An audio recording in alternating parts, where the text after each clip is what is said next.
Buenas tardes, mi nombre es Melanie Matos Dorantes y voy a presentar el tema análisis basado en datos. Primero tenemos en el contenido de lo que voy a explicar tipo de datos y flujo de datos, etapas principales de la ciencia de datos, recopilación de datos, formatos donde se encuentran los datos, manera de almacenar datos, aspectos éticos y referencias bibliográficas. Los tipos de datos.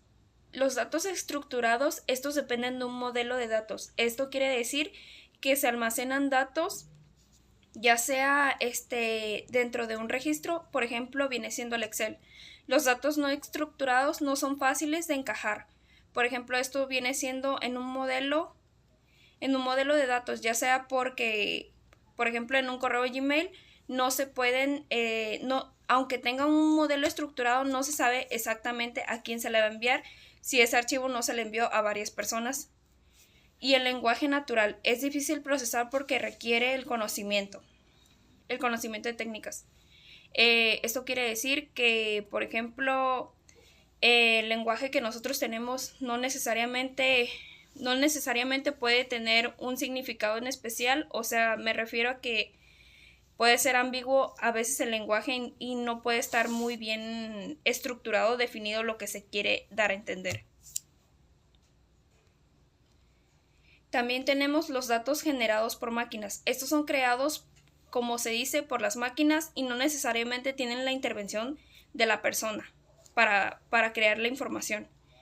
Los datos gráficos, estos están basados de forma natural para representar a las redes sociales. Esto viene siendo, por ejemplo, cuando quieres ver, por ejemplo, cuántos amigos tienes en Facebook o cuántas personas están buscando empleo en LinkedIn, en la plataforma.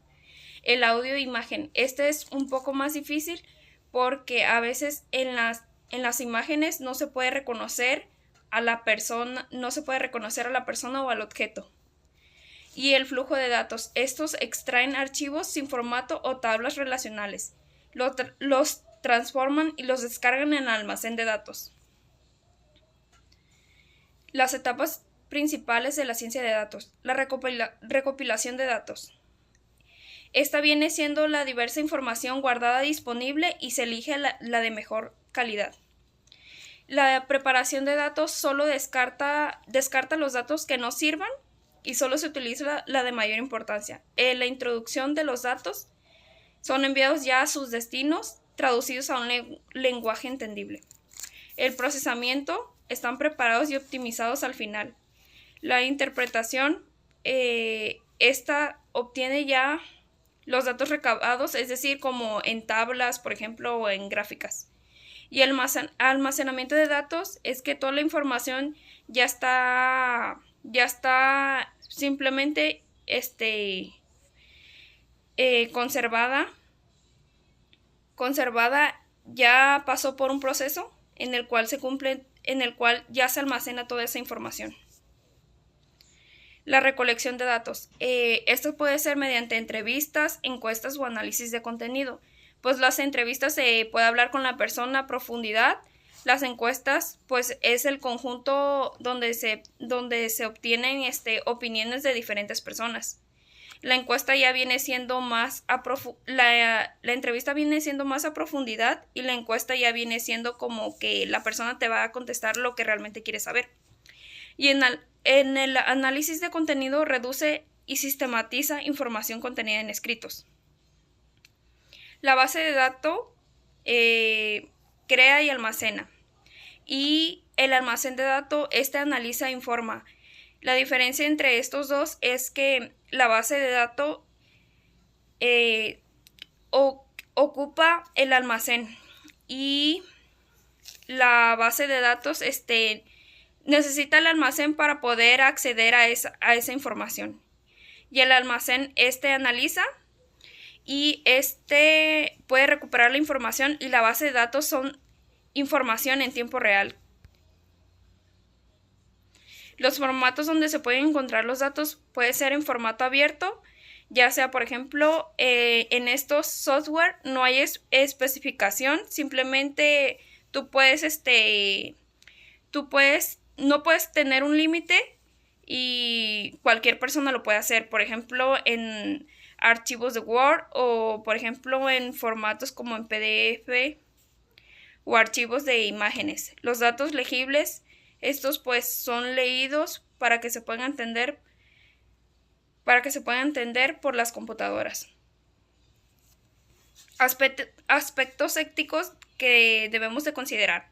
El potencial de uso de datos en el sector público.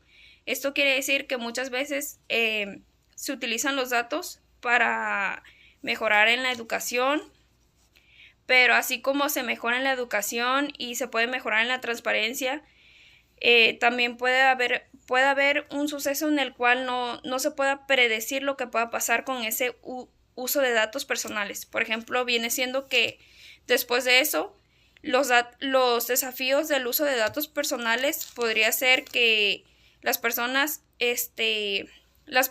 que den su información caigan en manos equivocadas y esa información puede perjudicar a dicha persona por lo que contenga por lo que ella haya especificado.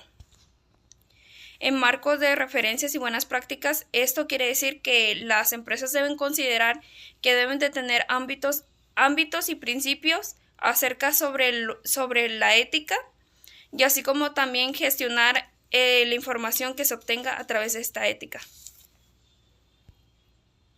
Y aquí están las referencias bibliográficas, de dónde lo busqué, y esto sería todo por mi parte. En conclusión, el análisis basado en datos nos ayuda y nos sirve para recolectar información y saber más a detalle de las cosas. Y sin embargo, si no se le da un buen uso a esa información, puede caer en malas manos. Y como ya había dicho anteriormente, si no se utiliza con el debido cuidado que se debe de utilizar, puede provocar una situación o un problema que puede afectar a la mayoría de las personas. Gracias.